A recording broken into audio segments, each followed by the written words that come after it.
기도하겠습니다. 하나님, 오늘도 성령으로 기록된 이 귀한 말씀을 성령의 감동으로 읽게 하여 주십시오. 인간의 어떠함이 하나님의 마음을 가리지 않게 하시고 전하는 자는 없습니다. 모두가 듣는 자입니다. 이 시간 모두가 주님의 십자가 앞에 나아가서 주의 음성을 듣게 하여 주시옵소서. 예수님의 이름으로 기도합니다. 오늘부터 저희가 이제 느헤미야 강해를 시작을 합니다. 에스라의 흐름을 이어서 이제는 이스라엘의 재건이라는 큰 주제 속에서 에스라서는 우리에게 성전 재건의 이야기를 들려주었고요. 이제 오늘부터는 성벽이 재건되는 하나님의 역사들을 우리가 오늘 보게 됩니다. 실제로 히브리어 원전에는요, 에스라와 느헤미야가 저자는 다르지만 한 권으로 묶여 있습니다. 에스라는 에스라가 썼고요, 느헤미야는 느헤미야가 썼습니다. 그러나 두 사람이 같이 사역을 했기 때문에 한 권으로 묶여져 있습니다. 그만큼 이 성전을 재건하는 것과 또 성벽을 재건하는 것이 아주 긴밀하게 연결되어 있는 중요한 사역이라는 것이죠. 그래서 저희는 에스라서와 또 다른 본문이 아니라 그 영적인 흐름을 이어서 이제 느헤미야를 살펴볼 텐데 2020년의 마지막 두 달을 우리가 뜨겁게 달릴 겁니다. 할렐루야. 저도 좀 더 많이 금요 집회를 집중하려고 하고 있고요. 하나님께서 좀 마음에 되게 설레는 마음을 주세요. 더 강력한 부흥의 시간이 우리에게 금요일마다 찾아올 것입니다. 예배하다가 혹시 또 방역 조치를 요즘 막 세분화했잖아요. 막 1.5단계, 1.6단계, 1.7단계 바뀔 수 있지만 상관없어요. 유튜브로 하든 모여서 하든 이 산에서 예배하든 저 산에서 예배하든 하늘 마음은 신령과 진정으로 예배할 것입니다. 아멘이시죠? 오늘 말씀을 같이 좀 이제 보겠습니다. 느헤미야는 이제 에스라가 귀환하고 나서 14년 후에 3차로 귀환을 하는 인솔자로 예루살렘에 돌아오게 됩니다. 오늘 우리가 보게 되는 이 1장은요, 성벽을 재건하는 이야기의 배경에 속합니다. 그래서 저희가 이제 집중해야 될 것은 뭐냐면 어떤 상황인지를 봐야 되고요. 그리고 그 성벽 재건의 이야기가 느헤미야를 통해서 어떻게 시작이 되는지 그 부분을 함께 1장을 통해서 보겠습니다. 1장 1절 말씀을 같이 보겠습니다. 1장 1절 말씀 시작. 하가랴의 아들 느헤미야의 말이라. 아닥사스다 왕 제20년 기슬르월에 내가 수산궁에 있는데. 여러분, 느헤미야를 소개할 때요, 항상 나오는 표현이 하가랴의 아들이라고 나옵니다. 왜냐하면 이 느헤미야가 우리가 알고 있는 느헤미야 말고도 에스라 2장에도 나오고요, 나중에 보면은 또 뒤에도 나옵니다. 10장에서도 나오고요. 그래서 우리가 알고 있는 느헤미야는 누구냐면요, 하가랴의 아들 느헤미야입니다. 김선영, 박선영, 오선영 있지만 우리가 아는 선영은 또 따로 있는 것처럼, 그래서 하가랴의 아들이라고 하는 것이 우리가 이제 보게 되는 성벽 재건의 리더십이었던 느헤미야입니다. 그거 헷갈리지 말라고 이렇게 기록을 해놓은 거예요. 오늘 이 본문의 첫 장면은 우리의 기대와 달라요. 여러분, 성벽 재건의 이야기가 펼쳐지려면요, 제일 먼저 우리의 생각 속에는 무너진 이스라엘의 그 성벽이 무너진 곳에 그림이 먼저 보여야 됩니다. 불타고 있는 성문, 그죠? 그리고 아르르 무너져 있는 성벽의 모습이 보여야 되는데요, 오늘 본문은 우리에게 너무나 화려하고 멋있는 장면을 먼저 보여주는데 페르시아에 있는 수산궁을 보여주고 있습니다. 무너지고 황폐한 예루살렘의 모습이 아니라 정말 의외의 장소로부터 하나님의 역사가 시작되고 있는 거예요. 여러분, 잘 생각해 보시면 성전이 재건될 때도 직접적으로 그 일을 시작한 사람이 누구죠? 유다의 왕이 아니라 페르시아의 왕이었던 고레스입니다. 고레스를 통해서 하나님이 포로들을 귀환케 하셔서 성전 재건의 역사가 시작돼요. 오늘도 보면 이스라엘의 성벽이 불타고 회파되어서 더 이상 소생할 수 없는 상황이 되었을 때 하나님은 어디서부터 하나님의 일을 시작하시냐면요, 그 장소로부터 1600km가 떨어져 있는, 심지어 그 유대인들을 포로로 데려간 그 나라의 왕실에서부터 하나님의 역사가 시작되는 것을 보게 됩니다. 여러분, 느헤미야는 아시다시피 유대인이죠.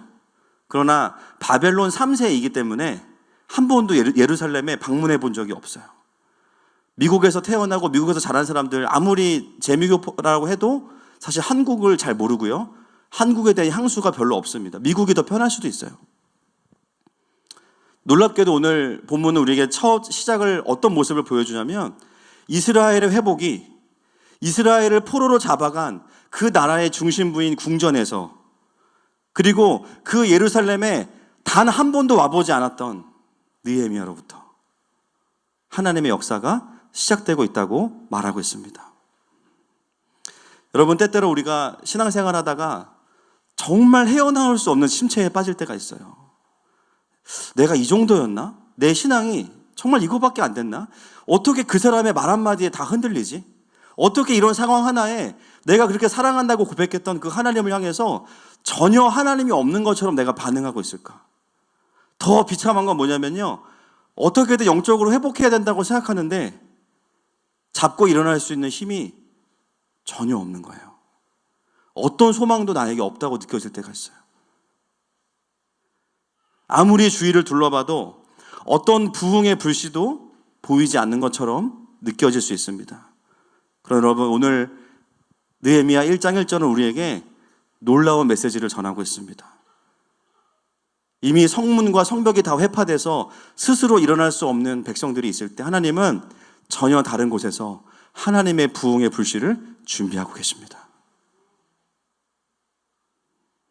내 스스로의 힘으로 일어날 수 없다고 느껴질 때 하나님은요, 내 생각의 바운더리 밖에서 하나님의 나의 삶을 향한 부흥의 계획들을 준비하고 계신 거예요.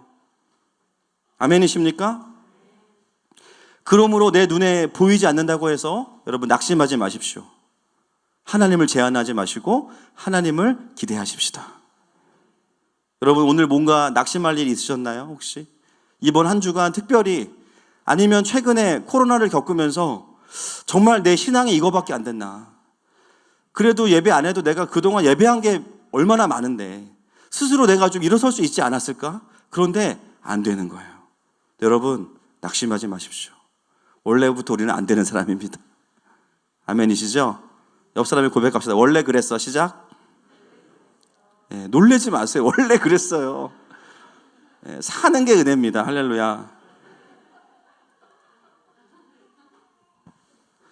뭔가 내 삶이 내 기대와 다르게 반응하지 않고 하나님께서 일하시지 않는 것 같아요. 여러분, 내 눈에 보이지 않을 때는요, 하나님께서 쉬고 계신 게 아니라 보이지 않는 곳에서 하나님 준비하고 계시는 겁니다. 아멘이시죠? 저는 오늘 본문을 보면서 또 그런 적용을 했습니다. 하늘마음교회가 페르시아의 수산군 같으면 좋겠다. 할렐루야. 여러분, 교회 오시면 막 엘리베이터가 그냥 그죠? 쫙 있고 누워서 탈 수 있는 엘리베이터. 눈 뜨면 본당이야. 아멘이십니까? 이거 화려하고 너무 좋겠죠. 그러나 사실 그런 의미의 적용을 하는 건 아닙니다. 뭐 그런 건물이 되기를 축복합니다. 그러나 농담이고요. 뭔가 화려함 때문에 그런 것이 아니라 영적으로 의외의 포인트라는 거예요. 야, 지금 한국 교회가 이렇게 어렵고 이 시대가 이렇게 어려운데 그때 어떤 장로님 기도하실 때 구미동 골짜기라고 기도하셨는데 여기가 골짜기인가요? 잘 모르겠어. 아무튼 까치가 많은 그 구미동 골짜기에 그 작은 교회로부터 우리가 상상하지 못했던 부흥의 불씨가 일어나는 거예요. 할렐루야. 성령의 바람이 일어납니다. 분당의 어둠을 이길 뿐만 아니라 이 나라와 민족의 어둠을 몰아내고 열방을 향하여서 하나님의 강력한 선교의 엔진을 가진 교회가 되기를 축복합니다. 그래서 이 1장 1절은 뜻밖의 부흥이 시작되는 곳, 그것이 바로 하나님의 일하심이다라는 것을 우리에게 이야기하고 있는 것이죠. 자, 2절 말씀 같이 보겠습니다. 2절 말씀 시작. 내 형제들 가운데 하나인 하나니가 두어 사람과 함께 유다에서 내게 이르렀기로 내가 그 사로잡힘을 면하고 남아있는 유다와 예루살렘 사람들의 형편을 물은즉. 아멘. 느헤미야의 동생, 친동생입니다. 하나니가 유다에서 오게 되는데요. 당연히 온 이유는 지금 예루살렘에 있는 어려움을 이야기하러 왔습니다. 그런데 본문에 보니까요, 느헤미야가 더 먼저 물어봐요. 성급하게. 자, 이게 무엇을 의미할까요? 느헤미야의 관심은 계속해서 어디에 있다는 거죠? 예루살렘에 있다는 거예요. 거기서 누가 오기만 하면 붙잡고 물어보는 거예요. 어떻게 됐습니까? 지금 어떤 상황입니까? 심지어 그곳에 좋지 않은 소식을 가지고 왔음에도 불구하고 기다리는 게 아니라 먼저 동생에게 그 땅의 소식을 물어보고 있습니다. 느헤미야는 여러분 아시겠지만 페르시아의 고위 관리죠. 그의 직업이 무엇입니까? 술 맡은 관원장. 어떤 분들은 뭐 소믈리에냐? 아니에요, 그런 거. 웨이터 아닙니다. 돼지 엄마 아니에요. 그 당시에 페르시아의 고위 관리 중에 넘버 2예요.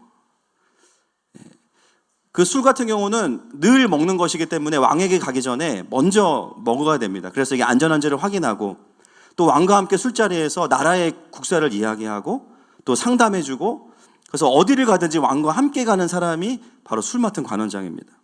그렇기 때문에 모든 부와 권력과 아주 안정적인 자리를 가지고 있던 사람이 바로 느헤미야입니다. 그런데 이 느헤미야가 2절에서 보이는 모습을 통해서 알 수 있는 것은 느헤미야는 자신이 잘 먹고 잘 살기 위해서 그 자리에 있는 것은 아니라는 거예요. 왜냐하면 자기의 관심이 어떻게 하면 이 자리를 유지할까에 있는 것이 아니라 하나님의 백성들은 어떻게 지내고 있을까? 하나님의 역사 가운데 성전을 재건하고 그 하나님의 돌아오게 하시는 은혜가 있었음에도 불구하고 지내고 있는 그 백성들이 어떻게 지내고 있을까? 거기에 그의 마음이 있었던 거예요. 전에도 말씀드렸지만 이 느헤미야보다 20년 정도 앞에 리더십들이 누구냐면요, 모르드게와 에스더입니다. 여러분, 요즘에 헤브밀더 2단계 때 이제 성경 전체를 우리가 이제 하나하나 권별로 읽어가고 있는데요. 느헤미야가 젊었을 때요, 봤던 롤모델이 누구냐면 모르드게와 에스더예요. 왕비의 자리에 올라서 하나님의 백성들이 구원받고 보호받게 하는 그 불임절 사건, 그 사건을 경험하고 그때 어떤 일이 벌어졌습니까? 모든 도시의 사람들이 나도 유대인 되고 싶어. 할렐루야.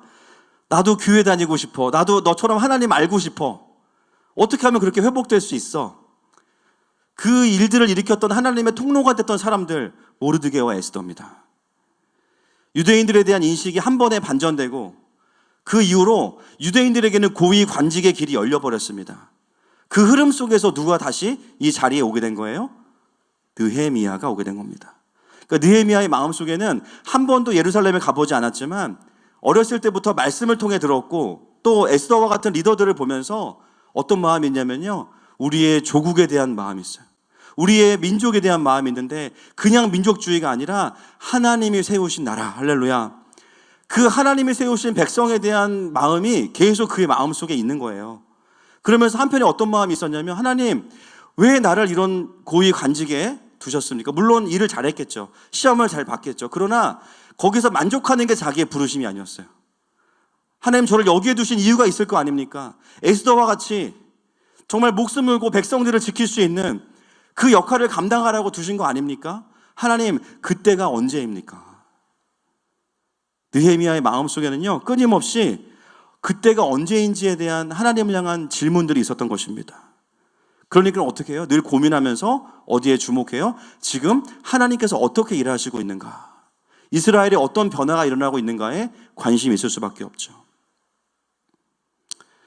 여러분, 바로 이런 모습이 하나님의 백성의 모습인 줄로 믿습니다. 세상의 사람들은 보통 어떤 게 목표냐면요, 얼마나 높은 자리에 오를 거냐에 인생을 겁니다. 얼마나 더 내가 유명해지고 얼마나 더 내가 많은 것을 가지고 얼마나 더 많은 권력을 휘두를 수 있는 것인가, 그 자체가 목표예요. 그러나 하나님의 백성들은 다르죠. 설령 남들이 말하는 그 위치에 올라간다 할지라도 우리의 고민은 무엇입니까? 하나님 왜 나를 이 자리에 두셨습니까? 그 자리에 올라서도 자랑하고 누리는 것에 마음을 쏟을 시간이 없어요. 왜냐하면 우리에게는 더 중요한 하나님의 부르심이 있기 때문입니다. 어떻게 하면 더 누릴 수 있을까? 어떻게 하면 더 유지할까를 고민하는 게 아니에요. 그러려면 지금 하나님께서 하시는 일에 주목하는 겁니다. 여러분, 하나님 나라와 함께 가는 사람들의 공통점, 나에게 집중하지 않아요. 누구에게 집중합니까? 하나님께 집중합니다. 지금 이 시대 가운데, 나의 삶 가운데 하나님이 하시는 일이 무엇일까? 그러면서 놀라운 것은 뭐냐면요, 하나님께 집중하다 보면 나를 부르시는 타이밍이 옵니다. 에스더가 그랬던 것처럼 하나님이 나를 투입하실 때가 있어요. 그러려면 어떻게 해야 되냐면, 지금 내가 어떤 사역을 하고 있지 않더라도 계속해서 하나님의 일하심을 보고 있어야 됩니다. 그러다 보면 어느 순간 내가 그 부르심의 자리에 가 있는 나를 발견하게 돼요. 저희 교회 한 자매가 최근에 다니던 회사를 그만두었습니다. 그 회사는 병원이었는데 한 3년, 2년을 거의 눈물로 다녔습니다. 그리고 이제 그 병원에서 퇴사를 하고 나서 그런 이야기를 하더라고요. 목사님, 고향으로 내려갈까요? 여기 있을까요? 뭐 엄마 밥도 그립고 고향 가면 돈도 안 들고 편하니까 좀 내려가야겠다는 마음도 있다는 거예요. 제가 없는 소리로 밥은 내가 해줄게 그랬어요. 한 번 먹으면 안 먹을 거예요. 내려가지 말라는 말이죠. 제가 이야기했습니다. 물론 고향에 내려가서 또 엄마의 밥을 먹는 것도 의미가 있지만, 뭐 살도 찌고 좋은데 당장 직장을 잡는 것보다 더 중요한 게 있다. 그것은 너의 부르심을 하나님 앞에서 확인했으면 좋겠다. 근데 그러려면 내가 뭘 좋아하고 뭘 하고 싶고 뭘 잘하는지를 고민하는 게 아니라 먼저 봐야 될 거, 지금 이 시대 가운데 하나님이 어떻게 일하고 계시는가, 그거를 먼저 봐야 된다. 그리고 신기한 게 뭐냐면요, 하나님의 일하심을 보다 보면 나에게 클릭이 되는 게 있어요. 그 수많은 하나님의 일하심 속에서 유난히 나에게 포커싱이 되는 부분이 있어요. 그 부분이 우리의 부르심의 가능성이 높습니다. 그래서 그 자매에게 먼저 하나님의 일하심을 보는 것에서 시작하고 예배와 훈련에 집중하라고 얘기했습니다. 여러분, 우리도 마찬가지겠죠.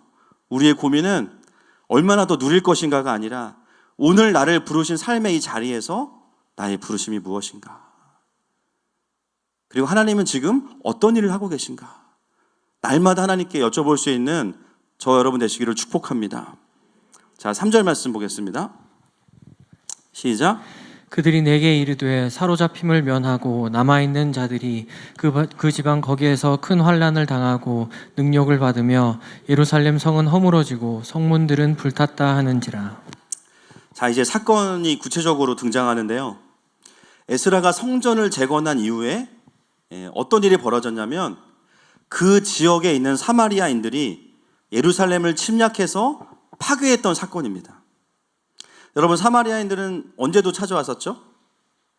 성전을 재건할 때도 와서 방해합니다. 껴달라 그랬는데 안 껴주니까 승질 나가지고 방해하죠. 여러분, 사마리아인은요 완전한 남이 아니에요. 반은 유대인입니다. 제가 늘 말씀드리지만 교회를 공격하는 사람들은 교회를 모르는 사람들이 아니에요. 아는데 애매하게 아는 사람들이고, 은혜를 받았는데 불을 제대로 받은 게 아니라 끄슬린 분들이에요. 그래가지고 확 이게 번제로 태워져야 이제 주님 겁니다 이게 되는데, 은혜를 자꾸 피하다가 이렇게 좀 머리털 끄슬리고 눈썹 약간 이런 분들이 이제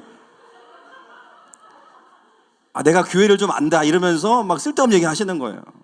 하나님은 모르면서 교회의 성도들의 어떤 연약함 위주로 이제 보면서 시험들 이러시는 거죠. 그럼 오늘 우리에게 큰 은혜가 있을 것입니다. 그러니까 사마리아인들이 자기가 좀 주인공이 되고 싶은데 인정 안 해주니까 어떻게 해요? 공격하는 거죠. 그래서 끊임없이 성전 재건과 성벽 재건의 과정에서 계속 공격합니다. 심지어는 재건되고 있던 성벽을 회파하고 또 그리고 성문을 불태워 버리게 되는 겁니다. 그 소식을 느헤미야가 오늘 듣게 돼요. 자, 4절 말씀 보겠습니다. 이제 느헤미야의 반응인데요. 시작.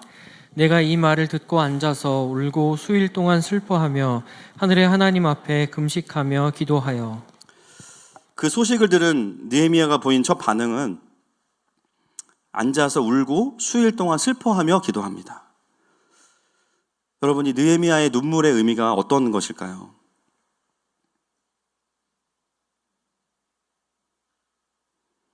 이후에 나오는 느헤미야의 기도를 보면 그의 눈물의 의미를 우리가 알 수 있겠죠. 사실 이후에 나오는 기도를 우리가 이제 보겠지만, 단순히 느헤미야는요 단순한 민족주의자가 아니에요. 아까도 말씀드렸지만 하나님 앞에서의 이스라엘을 바라보던 사람입니다. 그의 기도를 보면 하나님 앞에서 회개하고 언약을 갱신하는 기도를 합니다.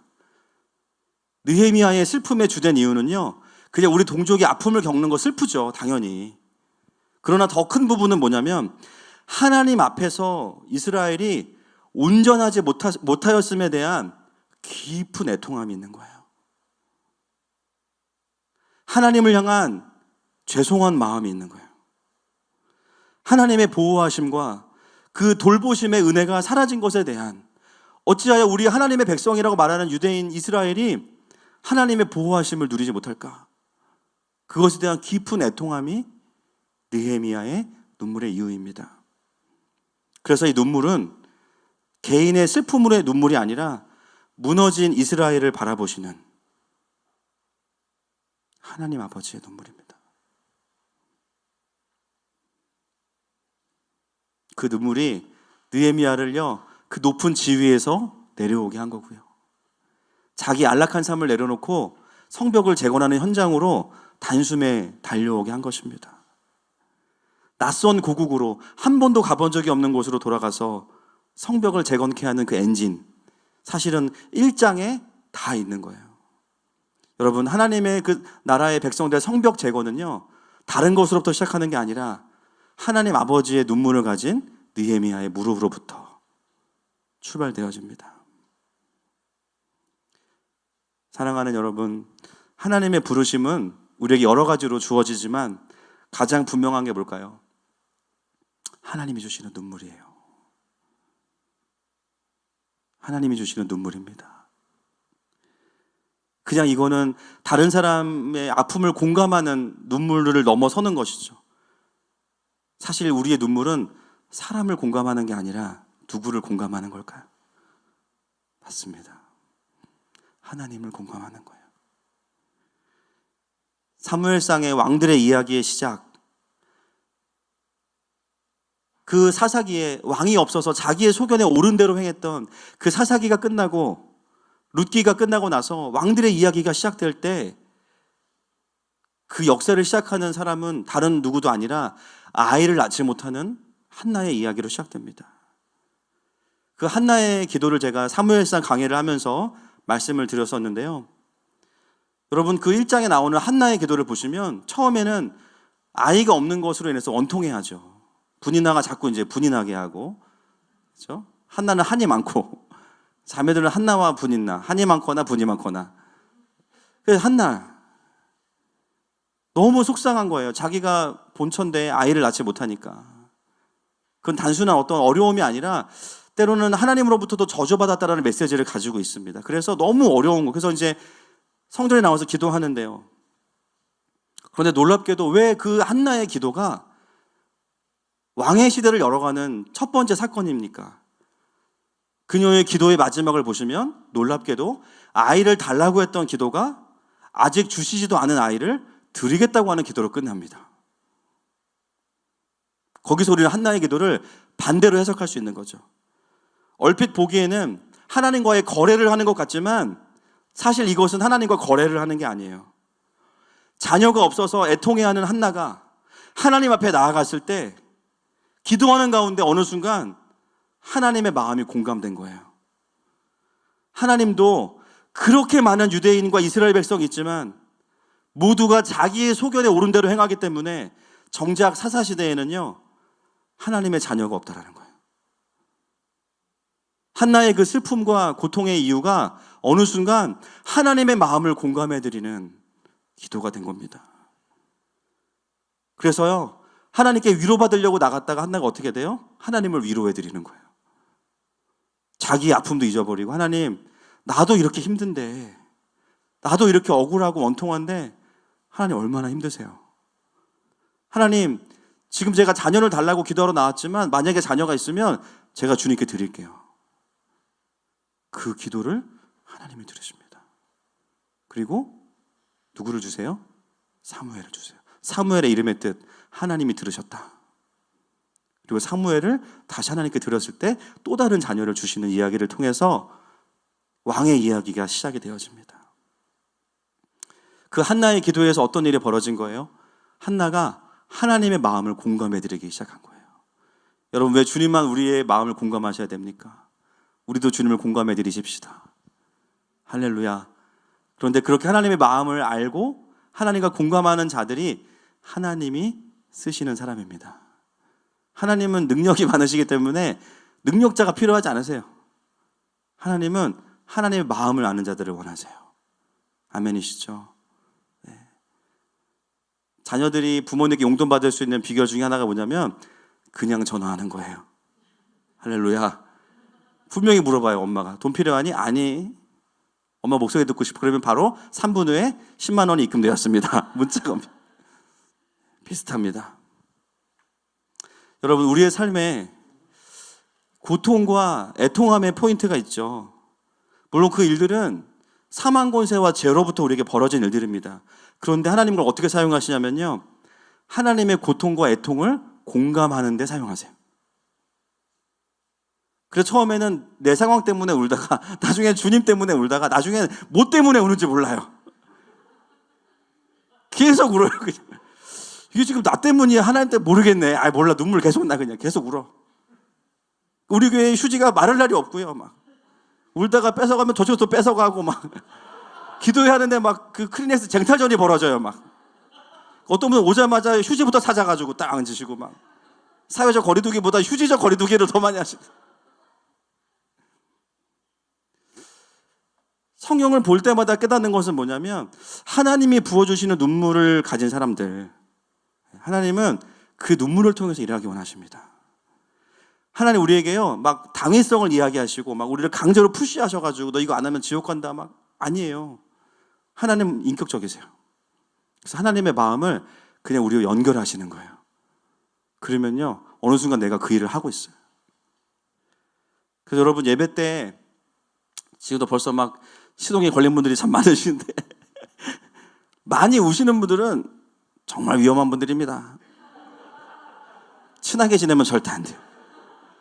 저도 저랑은 친했다가 인생 어려워진 분들이 지금 한둘이 아니에요. 지금 저도. 또 우리 교회는 왜 이렇게 눈물을, 그죠? 특히 형제자매 할 거 없이 다 그냥 눈물이 많으시고, 저한테 그렇게 착하신 분들도 아닌데 다 눈물이 많으세요.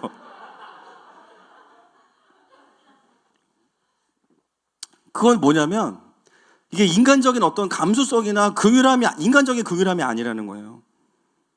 하나님이 주시는 눈물이에요. 그래서 기도하다 보면 난 저 사람 진짜 싫어하고 저 사람 그냥 머리 스타일도 내 스타일이 아니야.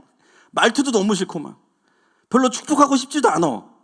그런데 이상하게 그 사람을 떠올리면 막 미친 듯이 폭풍 눈물이 나오는 거야. 근데 저 사람 한번 얘기해 본 적도 없는데 기도하는데 막 저 사람이 막 생각나. 눈물이 막 그렇게 쏟아지는 거예요. 여러분 그거 하나님의 마음입니다. 하나님의 마음이에요. 북한 가본 적도 없는데 수요일 날도 우리가 북한을 위한 중보기도 모임 했지 않습니까? 너무 눈물이 나는 거예요. 그 땅에는 영혼들, 그 땅에서 복음을 지키고 있는 그 마지막 보루와 같은 그 보석 같은 우리 형제와 자매를 생각하는데 막 눈물이 쏟아지는 거예요. 하나님의 눈물이죠. 내가 자라난 우리 가정을 생각하면 늘 부모님의 싸움과 갈등과 또 아버지의 권위적인 대우들, 뭔가 가정을 생각하면 전혀 행복한 기억이 없는데 어느 순간 하나님을 만나고 나서 가정을 위해서 기도하기 시작하면 그렇게 눈물이 나는 거예요. 아빠에 대한 긍휼한 마음, 엄마에 대한 긍휼한 마음들, 내 존재로서는 전혀 품어낼 수 없고 길러낼 수 없는 눈물들이 내 속에서 우물처럼 터져서 계속 흘러나는 겁니다. 하나님이 주시는 마음이죠. 어떤 분들은 교회만 생각하면 그렇게 눈물이 나신대요. 저도 그래요. 내가 태어나고 자란 교회에서 어떤 분들은 좋은 추억도 있지만 사실 어떤 분들은 너무나 많은 실망과 상처들을 경험할 때도 있어요. 그런데도요, 그 교회를 위해서만 기도하면 멈출 수 없는 눈물이 납니다. 그럼에도 불구하고 주님이 피값 흘려 사신 그 교회, 여전히 예수님의 몸과 같이 사랑하시는 교회, 여전히 거룩한 신부가 되기를 원하시는 그 교회, 지금의 모습이 그렇든 그렇지 않든 조국의 교회를 생각하면서 하염없이 눈물이 나는 거죠. 어떤 분들은요, 나는 청소년들을 안 좋아하는데 사실 저도 그렇게 막 엄청 좋아하진 않거든요. 애들이 무서워요, 저는. 그래서 청소년들하고 예배하면 그렇게 눈물이 나요. 막 개그를 막 날리면서도 막 속에서 울고 있어요. 얘네들하고 나중에 기도할 거 생각하면 막 행복해. 막. 그게 저의 눈물일까요? 하나님이 주시는 거죠. 나는 대한민국에 1도 관심이 없는데 나라를 위해서 기도하면 폭풍 같은 눈물이 쏟아집니다. 왜 그렇습니까? 여러분들이 하나님의 마음을 받아내고 계신 거예요. 선교사님들은요, 물도 다르고 식사도 다른 그 땅을 위해서 기도하는데 하나님이 하염없는 눈물을 주시는 거예요. 강력한 증거죠. 그 땅으로 부르셨다는 거예요. 어느 순간 기도하다 울다 보면 내가 하나님과 함께 울고 있구나 라는 것을 깨닫게 됩니다. 여러분, 그 눈물은 죄로 인해서 무너지고 황폐한 이 땅을 바라보시는 하나님의 탄식의 눈물입니다. 여러분, 요즘 왜 나에게 신앙이 이렇게 메말랐을까? 왜 나의 부르심에 그 열정이 사그라들었을까? 왜 전처럼 누군가를 기다려주는 게 어려울까? 긍휼히 여기는 게 왜 어려울까? 단순해요. 하나님의 눈물이 메말랐기 때문입니다.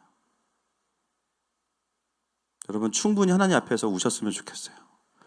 하나님의 눈물을 받으셨으면 좋겠어요.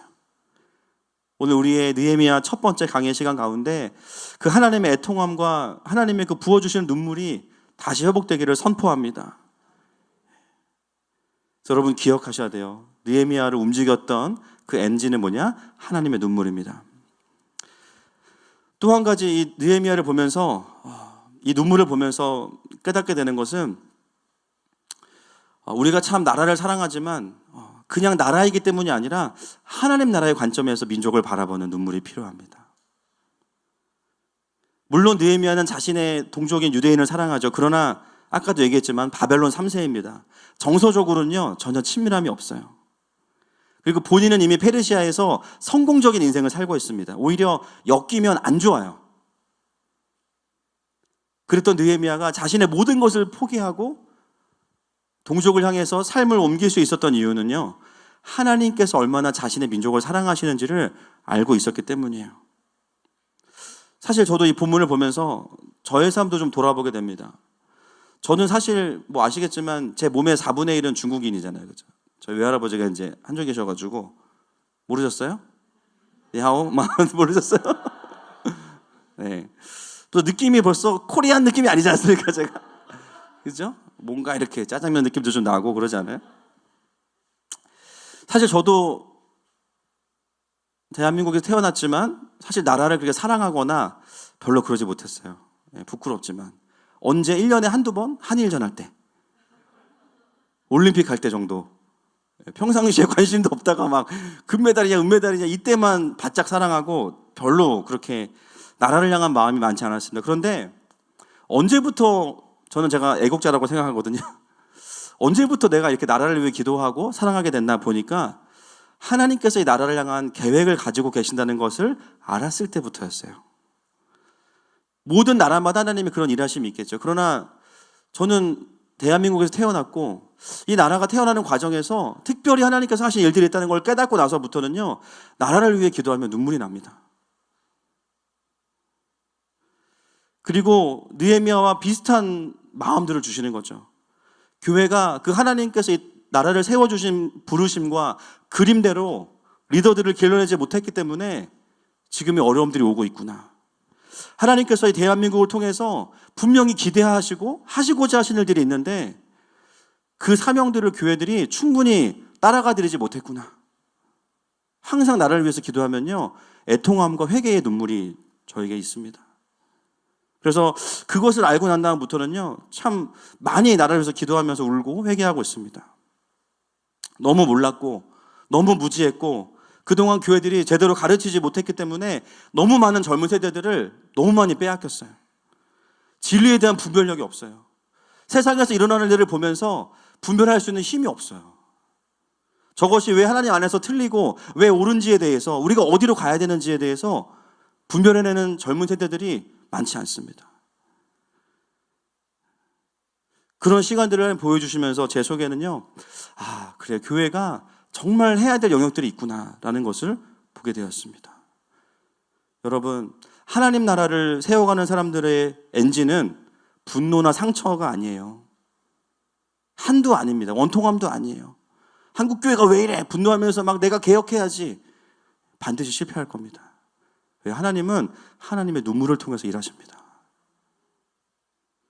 여러분, 오늘 우리가 기도하는 가운데 우리의 삶 가운데 꼭 국가적인 것이 아니더라도 내 삶 가운데 다시 하나님께서 사명으로 주시는 눈물이 회복되기를 축복합니다. 5절부터 11절까지는 느헤미야의 깊은 기도입니다. 여러분, 오늘 본문이 총 11절인데요. 그 중에 7절이 63%가 느헤미야의 기도예요. 그것은 뭐냐면 성벽을 재건하는 것에 있어서 느헤미야의 기도는 너무너무 중요한 겁니다. 여러분, 오늘 본문 1절에 보면 기슬르월이라고 나오죠. 처음 소식을 들은 때가 기슬르월인데 12월입니다. 그리고 2장 1절에 보시면 니산월이라고 나옵니다. 3월 또는 4월입니다. 12월에 소식을 듣고 슬피 울며 금식하며 기도하면서 몇 달을 보낸 걸까요? 3개월 또는 4개월을 보낸 거예요. 거의 4개월 동안을 하나님 앞에서 수시로 엎드려 있었습니다. 그 기도의 핵심이 오늘 본문에 있는 거예요. 5절 말씀 같이 읽겠습니다. 5절 말씀 시작. 이르되 하늘의 하나님 여호와 크고 두려우신 하나님이여 주를 사랑하고 주의 계명을 지키는 자에게 언약을 지키시며 긍휼을 베푸시는 주여 간구하나이다. 느헤미야가 먼저 드리는 기도는요, 경배의 기도입니다. 여러분, 거기다 써놓으세요. 기도제단이라고 써놓으세요. 하늘의 문을 여는 기도, 말씀 기도입니다. 그냥 상황을 올려드리는 브리핑 기도가 아니고요, 이 기도는 정확하게 말씀 기도예요. 말씀 기도의 첫 번째 핵심은 경배죠. 상황이 아니라 하나님의 어떠하심을 선포하는 겁니다.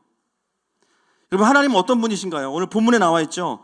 주를 사랑하고 계명을 지키는 자에게 언약을 지키시고 긍휼을 베푸시는 하나님. 그 하나님의 하나님 되심을 먼저 선포하고 그것이 기준이 되어서 회개하고 다시 그것을 회복하려고 하는 기도가 느헤미야의 기도예요. 여러분, 우리의 신앙은 내 상태와 감정에 따라서 하나님을 그냥 상상하는 게 아닙니다. 나의 상태와 감정과 상관없이 하나님이 어떤 분이신지를 먼저 선포하는 거예요. 신기한 것은 뭐냐면 그 하나님을 선포할 때 내 속에는 어둠의 권세가 깨집니다. 그 참 신기해요. 나의 회복을 위해서 기도할 때는 굉장히 회복이 더딘데 하나님의 하나님 되심을 붙잡으면 그 하나님이 나를 회복시키세요. 그 하나님의 분명한 하나님 되심이 있기 때문에 오늘 느헤미야는 회개합니다. 그 하나님 앞에서 이스라엘이 무엇을 범죄했는가? 느헤미야는요, 감성만 풍부한 사람이 아니에요. 정확하게 말씀에 근거해서 기도할 줄 아는 사람입니다. 그래서 느헤미야의 기도는 말씀 기도, 기도제단입니다. 이게 바로 느헤미야의 내공이죠. 앞으로 일어나는 눈에 보이는 성벽 재건의 역사들이 있지만 사실은 성벽 재건은 오늘 다 끝난 거예요. 여러분, 하나님의 일은 기도로 끝내는 겁니다. 나머지는 믿음으로 취하는 겁니다. 그분의 통치를 기뻐하는 자들은 그분의 다스리심과 회복을 경험해요. 자, 6절과 7절 보겠습니다. 6절과 7절 시작. 이제 종이 주의 종들인 이스라엘 자손을 위하여 주야로 기도하오며 우리 이스라엘 자손이 주께 범죄한 죄들을 자복하오니 주는 귀를 기울이시며 눈을 여시사 종의 기도를 들으시옵소서. 나와 내 아버지의 집이 범죄하여 주를 향하여 크게 악을 행하여 주께서 주의 종 모세에게 명령하신 계명과 율례와 규례를 지키지 아니하였나이다. 느헤미야의 두 번째 기도는요, 회개죠. 그런데 그것을 자신은 그 죄를 짓진 않았지만 그러나 나의 기도, 우리의 죄로 고백합니다. 그래서 우리가 동일시 회개라고 말씀을 드렸어요. 나는 우리 가정의 어두움에 동참하지 않아서 그러나 가족이기 때문에 하나님 그것을 나의 죄로 인정하고 회개합니다. 하나님, 우리 교회는 그러진 않았지만 그러나 한국 교회가 범죄했다면 하나님, 우리가 잘못했습니다. 하나님의 나라와 민족이 하나님 앞에 과거에 범죄한 것 회개하지 않았다면 지금을 살아가는 후대의 우리도 동일하게 인정하고 회개합니다. 여러분, 이 기도가 하늘을 여는 기도입니다. 여러분, 느헤미야가요 하는 기도의 회개의 기도의 핵심은 뭐냐면 모세의 율법을 지키지 않았다라는 거예요. 이것은 단순히 율법을 몇 개 어겼다라는 뜻이 아닙니다. 여러분, 왜 이스라엘이 율법을 지키지 않았을까요? 하나님을 사랑하지 않고 경외하지 않았기 때문이죠. 단순히 규칙을 어기게 문제가 아니라 그 마음속에 하나님을 경외하는 마음을 잃어버렸기 때문입니다. 여러분, 하나님의 백성들에게 하나님의 통치는 생명입니다. 아멘이시죠? 어떤 계약이 아니에요. 우리가 그분의 통치 아래에 있는 게 우리의 생명이기 때문에 우리가 그분을 경외한다면 그분의 말씀을 듣고 지키는 건 당연한 겁니다. 그것을 잃어버린 것에 대해서 느헤미야가 회개하고 있는 거예요. 놀랍게도 이 기도에는요, 사마리아가 얼마나 나쁜지, 얼마나 못됐는지, 하나님이 얼마나 그들을 진멸하셔야 되는지에 대한 기도가 없어요. 열받을 텐데. 사실 나중에 사마리아와 전쟁하거든요. 사마리아가 악한 것도 맞아요. 하나님의 나라를 대적한 것도 맞아요. 그러나 느헤미야는요, 거기에 집중하지 않고요, 사마리아의 악함은 주님이 아시는데 더 중요한 건 뭐냐면 궁극적으로 이 상황이 어디로부터 왔냐? 하나님을 경외함을 잃어버린 백성들. 진짜 원인을 붙잡은 겁니다. 느헤미야는 오늘과 같이 사마리아 사건들에 의해서 이스라엘이 회파될 수밖에 없다는 것을 이미 알고 있었어요. 왜냐하면 눈에 보이는 성벽과 성문이 무너지기 전에 뭐가 먼저 무너졌을까요? 눈에 보이지 않는 영적인 성벽과 성문이 무너진 겁니다. 그 사람의 예배 태도를 보면, 다 그런 건 아닌데 예배 태도를 보면 삶을 좀 알 수 있어요. 이미 영적으로 문제가 생기기 시작하면 시간이 지나면 삶에서도 하나님의 사인들이 주어집니다. 너 그거 아니야. 여러분, 예배 때 진짜 피곤하시면 주무셔도 되는데요, 이상하게 말씀이 떨어질 때 좋은다 그러면 여러분 약간 영적으로 깨어나셔야 됩니다. 정말 희한해요. 영적으로 뭔가 하나님과 지금 코드가 안 맞는 거예요. 이미 느헤미야는 이스라엘에 관심이 있었기 때문에 이들이 하나님 앞에서 어떻게 반응하는지를 계속 보고 있었거든요. 이미 영적인 성벽과 성문이 무너진 거죠. 여러분, 성벽과 성문은 정말 중요한 겁니다. 여러분, 성벽의 역할이 무엇입니까? 그 안에는 성을 보호하는 거거든요. 성문은 출입을 관리하는 곳입니다. 그리고 다른 성과 경계를 이루는 게 성벽입니다. 여러분, 예루살렘 성벽이 왜 중요하죠? 그 안에 성전이 있기 때문이에요. 하나님의 임재를 중심으로 살아가는 하나님의 백성들을 보호해 주는 게 성벽인데요, 그 성벽이 무너졌다는 것은 무엇을 의미하냐면 정체성이 무너진 겁니다. 영적으로 볼 수 있어야 돼요. 하나님의 백성으로서의 정체성이 완전히 무너져서 경계가 무너진 거예요. 영적으로 전혀 보호받지 못하기 때문에 어떤 일이 벌어지냐면, 여러분 정말 중요한 부분이에요. 원수의 공격에 그냥 다 노출되어 있는 상태가 성벽이 무너진 상태입니다. 우리에게 개인으로 적용해 보면 나의 정체성이 무너진 거예요. 우리의 정체성이 뭐죠? 하나님의 자녀입니다. 아멘이시죠? 하나님의 백성이에요. 그런데요, 성벽을 영적으로 성벽이 무너진 사람들은요, 그걸 지켜낼 수 있는 힘이 없어요. 그러니까 어떻게 돼요? 성벽이 없으니까 아무나 들어와서 우리의 존재를 마음대로 만들 수 있는 거예요. 다른 사람과 비교하면서 너는 루저야, 너는 실패자야, 너는 우울할 수밖에 없어, 너는 평생 도달할 수 없어. 하나님의 자녀의 정체성을 가지고 성전으로 살아가야 되는데 어느 순간 어떤 일이 벌어지냐면요, 성벽이 없기 때문에 원수들이 들어와서 우리의 존재를 막 만들어버리는 거예요. 우리 안에 열등감, 비교의식, 두려움, 외로움, 수많은 것들을 집어넣습니다. 그래서 하나님의 피조물로서 나를 바라보게 하는 것이 아니라 세상의 관점, 더 정확하게 말하면 사망 권세로 우리를 다스리려고 합니다. 그들의 이유가 뭐죠? 우리를 죽이는 거예요. 너는 무가치해. 너는 하나님께 쓰임받을 수 없어. 너는 이미 이탈자야. 너는 아웃이야.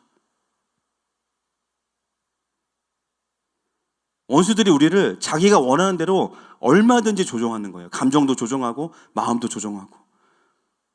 우리가 원수에게 잡혔다고 할 때 막 눈이 뒤집어지면서 혀가 나와야 이래야 되는 건 아닙니다. 빙의 10단계인데 그건 10단계. 그죠? 막 뒤로 걸어다니고 이건 아니에요. 그 정도까지 왔으면 정말 심각한 거고요. 사실 그 차원이 아니었더라도 성벽이 무너진 사람들은 너무나 말짱한 정신으로 살아가는 것 같고요, 기능을 하는 것 같지만 실제로 내면을 보면 상당히 많이 잡혀 있을 수 있어요. 왜 그래요? 성벽이 무너져 있기 때문에. 성문이 불탔기 때문에 아무나 들어올 수 있는 거예요. 세상의 기준과 메시지들로 나에게 공격할 수밖에 없죠. 아무나 내 마음의 보좌에 들어와서 그럴 수 있는 길이 나버린 겁니다. 제가 사역을 하면서 깨닫는 게 있습니다. 상담을 하다 보면 하나님이 또 기도 사역 가운데 많은 지체들을 살려주시는데요. 성벽과 성문이 무너져 있는 분들은요, 그렇게 같이 회복을 해도 오래 못 가시더라고요. 어느 순간 기도 이전의 상태, 또 잡혀있고 또 묶여있어. 여러분, 정죄하는 게 아니고요, 진단하는 겁니다. 판단하는 게 아니고 진단하는 거예요. 성벽이 무너져 있기 때문이에요.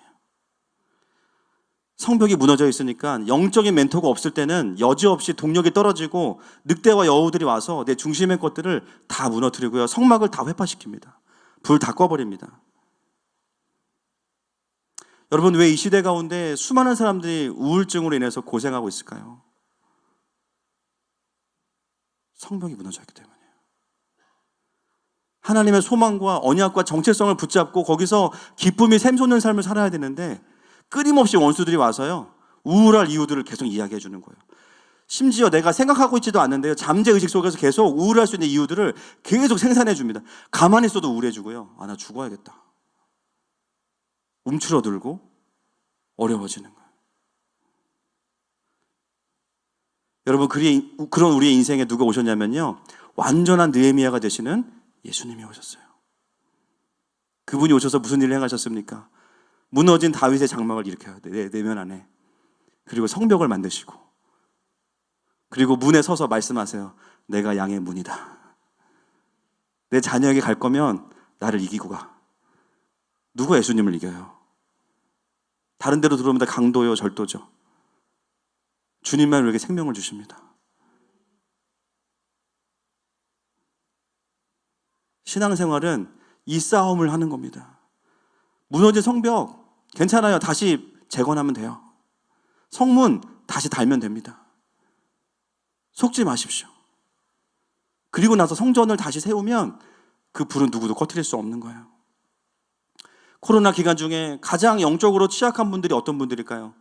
성벽이 무너진 분들이죠.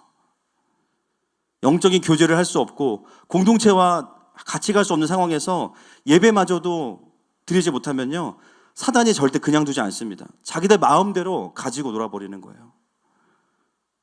여러분, 오늘 예배 가운데 느헤미야 되신 예수님께서 다시 우리의 성벽을 재건하기를 원하십니다. 또 우리의 문이 되어 주시기를 원하십니다. 그래서 느헤미야의 기도의 핵심은 뭐냐면 결국 하나님의 백성들이 하나님을 경외하지 않은 것에 대해서 회개하고 있습니다. 뒤에 부분은 시간이 너무 많이 가서 넘어가겠습니다. 자, 말씀을 좀 정리하려고 하는데요, 느헤미야의 이름의 뜻은 뭐냐면 한번 따라해 볼까요? 여호와께서 위로하셨다. 그게 느헤미야 이름의 뜻이에요. 이름이 굉장히 의미심장하죠. 아까 한나의 이야기와 비슷합니다. 여러분, 누군가 힘든 일이 있는 분들 찾아가서 위로해 주실 때 어떻습니까? 거기서 막 판단하고 네가 잘못해서 이러면 이제 그 관계는 끝나요. 그렇죠? 같이 울어주고, 같이 울어주다가 더 울어. 그 사람보다. 정작 그 사람이 일을 당했는데 내가 더 울어. 그러니까 사람이 같이 울어도 고마운데 나를 위로하다가 더 울어? 나 울다가 멈추고 이제 괜찮아진 거예요. 내가 당한 건 내가 더 우니까 뭐라 그래요, 우리한테? 너 괜찮니? 느헤미야예요. 느헤미야. 하나님 힘드시죠? 하나님 슬프시죠? 막 울었어요.